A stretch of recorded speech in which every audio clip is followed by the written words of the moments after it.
Hello guys, അപ്പോൾ ഇത് ഞാൻ നാട്ടിലെത്തിയ വീഡിയോയുടെ സെക്കൻഡ് പാർട്ടാണ്. അപ്പോൾ ഇത് ഞാൻ പറഞ്ഞായിരുന്നു, ഞാൻ ഉറങ്ങുന്നതിൻ്റെ അനിയത്തി വീഡിയോ എടുത്ത് ഞാനിപ്പോൾ എഡിറ്റ് ചെയ്യുമ്പോൾ കണ്ടതാണ്. ബിക്കോസ് അത്രയും സമാധാനത്തിലാണ് ഞാൻ ഉറങ്ങുന്നത്. അത് കണ്ടിട്ട് എനിക്ക് തന്നെ ഒരു സമാധാനം. നമുക്ക് dream cake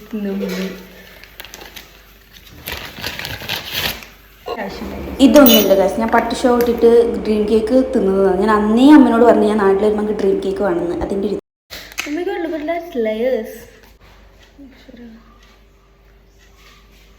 the most important part of നാട്ടിൽ വരുത്ത് ഇസ് മൈ ബേബി ഗേളിന് കാണാൻ പോകും. ബേബി ഗേൾ ഉറങ്ങുകയല്ലെന്ന് വിശ്വസിക്കുന്നു.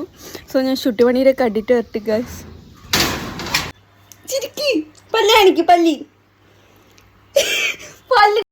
അങ്ങനെ ഞാൻ കുറച്ച് അധിക സമയം ഞാൻ ഇവിടെ സ്പെൻഡ് ചെയ്തു. ബിക്കോസ് ഞാൻ കഴിഞ്ഞ കണ്ടത് നുണ്ണച്ചേ പല്ലെല്ലാം വന്ന് വലിയ പെണ്ണായി. എല്ലാ കൊല്ലവും എൻ്റെ ബർത്ത്ഡേ ഒരു ഗെറ്റ് ടുഗദർ പോലെ വലിയ പാർട്ടി പോലെ ആഘോഷിക്കുന്നത്. പക്ഷേ ഇപ്രാവശ്യം ഞാൻ ബാംഗ്ലൂർ പെട്ടുപോയി. അതുകൊണ്ട് എൻ്റെ അമ്മ എനിക്ക് വേണ്ടിയിട്ട് കേക്കെല്ലാം വാങ്ങിച്ചിട്ട് ബിരിയാണി എല്ലാം ആക്കി തന്നിട്ടുണ്ട് ഗൈസ്. ഞാൻ എൻ്റെ ബർത്ത്ഡേ വ്ളോഗ് തന്നെ പറയുന്നുണ്ട്, അഡൽഹുഡ് ഇസ് സോ ഹാർഡ്. സ്വന്തമായിട്ട് കേക്കെല്ലാം വാങ്ങി മുറിക്കേണ്ട അവസ്ഥയാണ്. അപ്പം അമ്മയെല്ലാം വാങ്ങിച്ചു തരുമ്പോൾ നല്ല ഗൈസ്. നമ്മൾ കേക്ക് കുറിക്കാൻ പോകാൻ happy birthday to you, happy birthday Hridya, happy birthday dear Hridya, happy നല്ല മോളപ്പം, ഹാപ്പി ബർത്ത്ഡേ ഹൃദ്യ.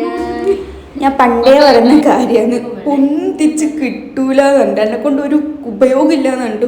എന്നെ ഇങ്ങനെ സ്നേഹിക്കുന്നത് എൻ്റെ പേരൻസാണ് എൻ്റെ ഹീറോ.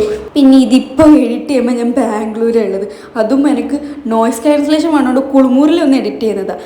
അപ്പോൾ ഇതെല്ലാം കാണുമ്പോൾ നല്ല സങ്കടം. നമ്മൾ എവിടെയോ കെട്ടി ഒരുങ്ങി പോക്കാന്ന് എന്തെല്ലാം പർച്ചേസ് എല്ലാം ചെയ്യാൻ, അത് ഞാൻ വേറെ തന്നെ വീഡിയോ ആക്കി ഇടും. ബിക്കോസ് അത് വേറെ തന്നെ എൻ്റർടൈൻമെൻ്റ് ആണ്, കലാവിരുദ്ധാണ്. അപ്പോൾ ഇന്ന് ഇത്രയേ ഉള്ളൂ. അടുത്ത വീഡിയോ വെച്ച് കാണാൻ. Till then bye.